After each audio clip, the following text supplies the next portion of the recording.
প্রথমবার বাড়িতে ট্রাই করলাম চিকেন র্যাপ। এটা এতটাই বেশি টেস্টি হয় যে আপনারা বাড়িতে একবার ট্রাই না করলে বুঝতেই পারবেন না।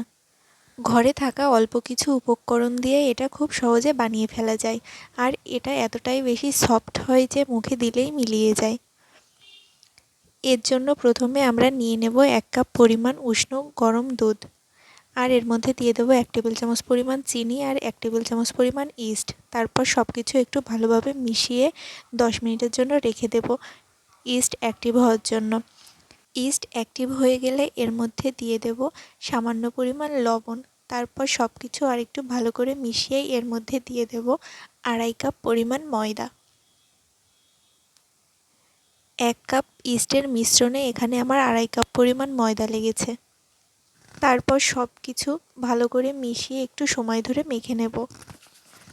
ডোটা মাখা হয়ে গেলে এর উপর দিয়ে সামান্য পরিমাণ একটু তেল দিয়ে একে রেস্টে রেখে দেবো 2-3 ঘন্টার জন্য। আর এই সময়ের মধ্যে চিকেনের পুরটা রেডি করে নেব। এই জন্য নিয়ে নিয়েছি কাঁচা ঝাল, ক্যাপসিকাম, পেঁয়াজ কিউব করে কেটে নিয়েছি, রসুনও এখানে কুচি করে নিয়েছি, আর আদাটা গ্রেট করে নিয়েছি। আর এখানে চিকেনগুলো ছোট ছোট পিস করে নিয়েছি। এখানে কোনো বাটা মশলা ব্যবহার করব না। একটা ফ্রাই প্যানে তেল গরম করে এর মধ্যে দিয়ে দেব রসুন আর কাঁচা ঝাল। এগুলো একটু ভাজা হয়ে আসলে এর মধ্যে দিয়ে দেব কিউব করে রাখা পেঁয়াজ। পেঁয়াজ 1 মিনিট ভেজে নেওয়ার পর একটু নরম হয়ে আসলে এর মধ্যে দিয়ে দেব গ্রেট করে রাখা আদা। তারপর সব কিছু আবার একটু মিশিয়ে এর মধ্যে দিয়ে দেব চিকেনের পিসগুলো। তারপর এর মধ্যে দিয়ে দেব স্বাদ মতো লবণ আর পরিমাণ মতো হলুদ। তারপর সব কিছু একটু সময় ধরে ভেজে নেব। আস্তে আস্তে এই চিকেন থেকে জল ছাড়তে শুরু করবে। জলটা শুকিয়ে আসা অবধি একে ভেজে নিতে হবে।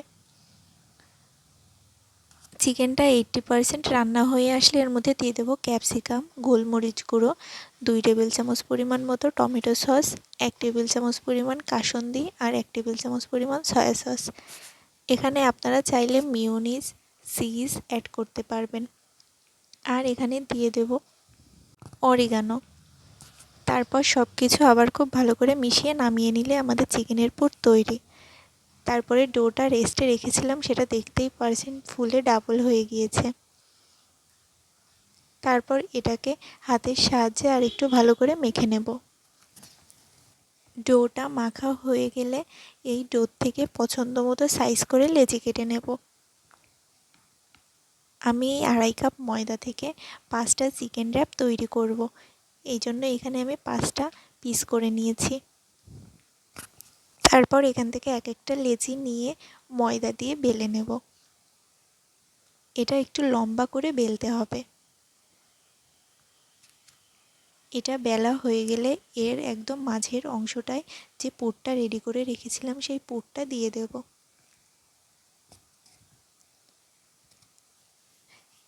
এটা বলে বোঝানোর কিছু না, এটা দেখে বুঝে নিতে হবে কিভাবে র্যাপটা তৈরি করেছি। তারপর এক সাইড দিয়ে ধরে মুখটা মুড়িয়ে দিতে হবে। তারপর ছুরির সাহায্যে আর এক পাশ এরকম লম্বা লম্বা করে কেটে নিতে হবে। এখানে এই রুটিটা খুব বেশি পাতলা করে বেলা যাবে না, একটু মোটা করেই বেলে রাখতে হবে। তারপর সরু সরু করে কাটা অংশগুলো এই বানের ওপর দিয়ে এঁটে দিতে হবে।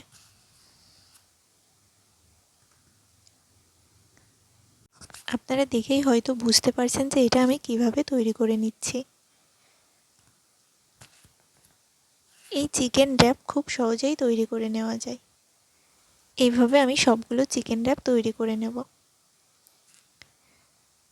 এই প্লেটটার ওপর আমি একটু তেল ব্রাশ করে নিয়ে তার উপর এই চিকেন র্যাপগুলো দিয়েছি, আর একটা ফেটানো ডিম এই র্যাপের ওপর থেকে দিয়ে নিয়েছি সুন্দর একটা কালারের জন্য, আর উপর থেকে একটু সাদা তিল দিয়ে নিয়েছি। তারপর এখানে বেক করার জন্য বালির মধ্যে একটা স্ট্যান্ড বসিয়ে উপর থেকে ঢাকনা দিয়ে 30 মিনিটের জন্য বেক করে নেব। আস্তে আস্তে এটা অনেক বেশি ফুলে গেছে। এখানে আমার 2টা চিকেন র্যাপ দিলে ভালো হতো, 3টে দেওয়ার কারণে এটা কেমন এঁটে এঁটে গিয়েছে। আধা ঘন্টা পর এটাকে নামিয়ে নিয়েছি, তাহলেই তৈরি হয়ে গেল আমাদের চিকেন র্যাপ। বেক করার সময় উপরে কাচের ঢাকনা না দিয়ে একটা স্টিলের ঢাকনা দিলে ভালো হয়। আমার কাচের ঢাকনা দেওয়ার কারণে এই র্যাপের ওপর কালারটা বেশি ভালো হয়নি, কিন্তু এটা খেতে হয়েছিল অসাধারণ। এই রেসিপিটা ফলো করে আপনারাও বাড়িতে একবার ট্রাই করে দেখতে পারেন, আশা করি ভালো লাগবে। ভিডিওটি ভালো লাগলে লাইক, কমেন্ট, শেয়ার করে দেবেন।